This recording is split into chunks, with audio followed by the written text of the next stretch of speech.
Hi friends అందరికీ మీరు చూస్తున్నారు వికెట్ ట్రక్ వ్లాగ్స్. ఈరోజు మన వీడియోలో మనం బజాజ్ గోగో ఎవరైతే వాడుతున్నారో బజాజ్ గోగో P70 కానివ్వండి, P50 కానివ్వండి, ఇప్పుడు రీసెంట్‌గా వచ్చిన P90 మోడల్ కానివ్వండి వీగోలో ఈ 3 వెహికల్స్‌లో కూడా తరచుగా ఒక కంప్లెయింట్ అయితే వస్తుంది. మనం రన్నింగ్‌లో ఉన్నప్పుడు ఆటోమేటిక్‌గా 4 సిగ్నల్ పడి బండి ఆగిపోవడం, లేదంటే ట్రయాంగిల్ సింబల్ పడడం. కొంతమందికి తాళం ఆన్ చేసేటప్పుడు మీటర్ బోర్డు లైటింగ్ అనేది డైరెక్ట్‌గా ఆన్ కాకుండా ఆగిపోతా రావడం.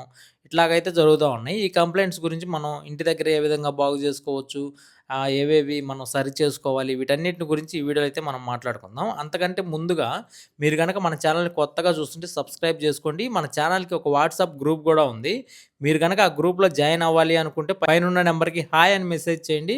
నేను మిమ్మల్ని గ్రూప్‌లో అయితే యాడ్ చేయడం జరుగుతుంది. లేదు మీరు ఏదైనా డైరెక్ట్‌గా నాతో కాంటాక్ట్ అవ్వాలి అనుకుంటే కాల్ మీ ఫర్ యాప్ ద్వారా కాంటాక్ట్ అవ్వచ్చు. ఐడీ అనేది పైన ఇక్కడ ఇస్తున్నాను చూసుకోండి. ఇక ఈ యాప్ మాకు తెలీదు, ఎలా వాడాలో తెలీదంటే యూట్యూబ్‌లో చాలా వీడియోలున్నాయి. కాల్ మీ ఫర్ యాప్‌ని ఏ విధంగా వాడాలి అని. మన ఛానల్‌లో గూడా వీడియో ఉంది. మీరు చూసి నేర్చుకొని మీరు గనక నాతో కాంటాక్ట్ అవ్వాలి అనుకుంటే మన ఐడీ ఈ విధంగా ఉంటుంది. మీరు దాంట్లో నుంచి నాతో అయితే మాట్లాడొచ్చు. ఇక వాట్సాప్ గ్రూప్ విషయానికి పోతే కొత్తగా చేరే వాళ్ళైనా లేదంటే ఇంతకుముందు ఆల్రెడీ ఉన్నవాళ్ళైనా సరే అనవసరమైన మెసేజ్‌లు అయితే ఎవరు గూడా పెట్టొద్దు. దీంట్లో అందరూ గూడా ఎలక్ట్రికల్ ఆటోలు వాడే ఓనర్స్ అండ్ డ్రైవర్స్ మాత్రమే ఉంటారు కాబట్టి బండికి సంబంధించినవి ఏవైనా కంప్లెయింట్స్ వచ్చినప్పుడు మీకు ఏవైనా డౌట్స్ ఉంటే వాటిని మాత్రమే అడగండి. వాటికి సంబంధించినవి ఎవరైనా ఆన్సర్ చేస్తారు. వాటిని వినండి అంతవరకే గానీ మీరు విచిత్రమైనవి ఏవేవో పోస్టర్‌లు తీసుకొచ్చి సోషల్ మీడియాలో ఉన్న వీడియోస్ అన్నీ తీసుకొచ్చి ఇక్కడ పెట్టారనుకోండి, గ్రూప్‌లో ఉన్న వాళ్ళందరూ డిస్టర్బ్ అవుతారనమాట. అంటే ప్రతిసారి మెసేజ్ రావడం, వాళ్ళు ఓపెన్ చేసి చూసుకోవడం, అది పనికిరానిది అయ్యటం. ఇంకొకటేందంటే వాళ్ళ స్టోరేజ్ అనేది కూడా ఫుల్ అవుతా ఉంటది. ప్రతిసారి సెల్లు మోగినప్పుడల్లా వాళ్ళకి డిస్టర్బెన్స్‌గా ఉంటుందనమాట. అందుకని మీరు విచిత్రమైనవి అట్లాంటి లింకులు ఏదేదో సోషల్ మీడియాలో వీడియోస్ అన్నీ తీసుకొచ్చి మన గ్రూప్‌లో పెట్టడం, ఇవన్నీ చేయొద్దు. ఎవరికైతే ఏదైనా అవసరం ఉంటే గ్రూప్‌లో కాంటాక్ట్ అవ్వండి. మీకేదన్నా సందేహాలుంటే నేను మాత్రమే కాకుండా మనకి రాజు గారున్నారు పిఠాపురం నుంచి. ఆయన కూడా ఎక్స్‌ప్లెయిన్ చేస్తా ఉంటాడు మీ గురించి. అంటే మీకేదైనా కంప్లెయింట్స్ వస్తే వాటిని ఎట్లా చేసుకోవాలి ఏంటి అనేది. అట్లాగా 500 మంది వరకు మెంబర్స్ ఉన్నారు కాబట్టి ఒకళ్ళకి తెలిసింది ఇంకొకళ్ళకి తెలియకపోవచ్చు. ఎవరికైనా మీకేదైనా డౌట్ ఉంటే దాంట్లో అడిగితే వాళ్ళకి తెలిసింది చెప్తారు. దాన్ని బట్టి ప్రాబ్లమ్ అనేది సాల్వ్ చేసుకోండి. అంతేగాని ఏ ఇతర పోస్టులు కూడా పెట్టొద్దు. ఒకవేళ అప్పుడు కూడా మీరు చెప్పిన మాట వినకుండా పెడితే గ్రూప్‌లోంచి తీసేయడం జరుగుతుంది. అంత మాత్రమే కాకుండా మీ నంబర్‌ని బ్లాక్ లిస్ట్‌లో పెట్టడం జరుగుతుంది. మీరు మళ్ళీ గ్రూప్‌లో యాడ్ అవ్వలేరనమాట. అది మాత్రం దృష్టిలో ఉంచుకోండి. ఏదైనా పండగలొచ్చినప్పుడు వాటికి విషెస్ చెప్పడం, అట్లాంటివి ఏమైనా ఉంటే మీకు పర్సనల్‌గా ఎవరికైనా గ్రూప్‌లో షేర్ చేసుకోండి. ఇబ్బంది లేదు. ఈ గ్రూప్‌లో మాత్రం అటువంటివి ఏం పెట్టొద్దు.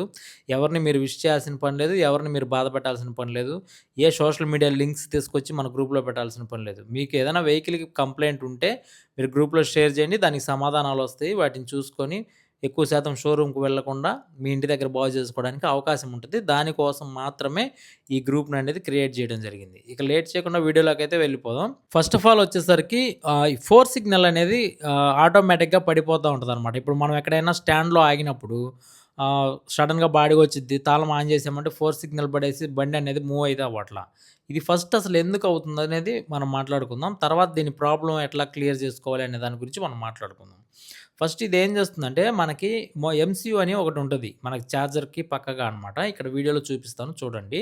ఈ కంట్రోలర్ ఏం చేస్తుందంటే మనకి మెయిన్ బ్యాటరీ ఏదైతే ఉంటుందో ఆ మెయిన్ బ్యాటరీలోంచి పవర్ తీసుకొని మనకి కింద మోటార్ వస్తుంది కదా! ఆ మోటార్‌కి పవర్ అనేదైతే సప్లై చేసిద్దనమాట.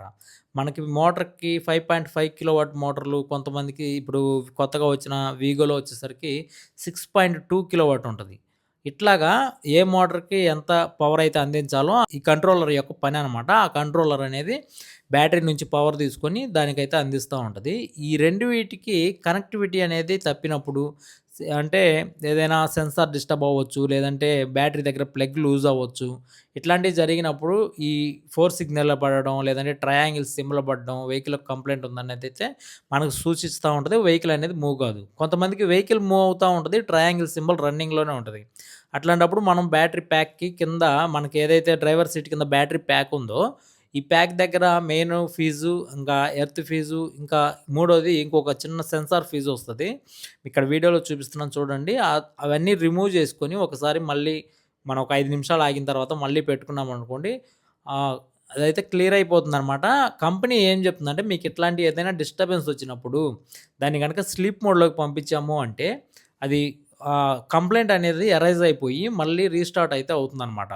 అదైతే చెప్తుంది కంపెనీ. అట్లా గనక మనం చేసుకున్నామనుకోండి, ఏదైనా ఎర్రర్స్ ఉంటే సాఫ్ట్‌వేర్ పరంగా అట్లాంటివి రిమూవ్ అయిపోయి, మళ్ళీ మనకి బండి చక్కగా నడవడానికి అవకాశం అయితే ఉంటుంది. ఇంకొంతమందికి ఏం జరుగుతుందంటే తాళం ఆన్ చేసినప్పుడు ఆటోమేటిక్‌గా అస్ డిస్‌ప్లే అనేది బ్లింక్ అవుతా ఉంది. బ్లింక్ అవుతా ఉండడం ఏంటంటే, డిస్‌ప్లేకి సంబంధించినంత వరకు బ్యాక్ సైడ్‌లో వచ్చేసరికి ఒక చిన్న బ్యాటరీ ఉంటది. ఆ బ్యాటరీకి సంబంధించిన మెయిను, ఎర్త్ వైర్లు ఎక్కడైనా రాపిడి జరగడం వల్లో, లేదంటే బ్యాటరీ దగ్గరే టెర్మినల్ దగ్గర లూజ్ అవ్వడం వల్లో పవర్ అనేది డిస్‌ప్లేకి సరిగ్గా అందక అట్లా బ్లింక్ అవుతా ఉంటది. అది గమనించుకొని బ్యాక్ సైడ్ డోర్ దగ్గర ఉన్న చిన్న బ్యాటరీ ఏదైతే ఉందో ఆ బ్యాటరీని సరిగ్గా చూసుకోండి. ఆ ప్రాబ్లమ్ అనేదైతే క్లియర్ అవుతుందనమాట. మీకు గనక ఈ వీడియో ఖచ్చితంగా ఉపయోగపడింది, మంచి ఇన్ఫర్మేషన్ ఉందనుకుంటే మన వీడియోకి ఖచ్చితంగా లైక్ చేయండి. మీకు తెలిసిన వాళ్ళకి కొంతమందికి షేర్ అయితే చేయండి. వాళ్ళు కూడా తెలుసుకుంటారు. మన ఛానెల్‌ని సబ్స్క్రైబ్ అయితే చేసుకుంటారనమాట. ఇక గ్రూప్‌లో ఎటువంటి అనవసరమైన మెసేజ్‌లు అయితే చేయొద్దు. ఖచ్చితంగా అట్లాగా ఎవరైనా అనవసరమైన మెసేజ్‌లు చేస్తే వాళ్ళని గ్రూప్ నుండి రిమూవ్ చేయడం అయితే జరుగుతుంది. మీరు గనక కొత్తగా చూస్తూ ఏదైనా గ్రూప్‌లో జాయిన్ అవ్వాలి అనుకుంటే పైనున్న నంబర్‌కి హాయ్ అని మెసేజ్ చేయండి. నాతో కాంటాక్ట్ అవ్వాలి అనుకుంటే కాల్ మీ ఫర్ యాప్ ద్వారా కాంటాక్ట్ అవ్వచ్చు. దాని ఐడీ వచ్చేసరికి పైన ఇస్తున్నాను. అక్కడి నుంచి చూడండి.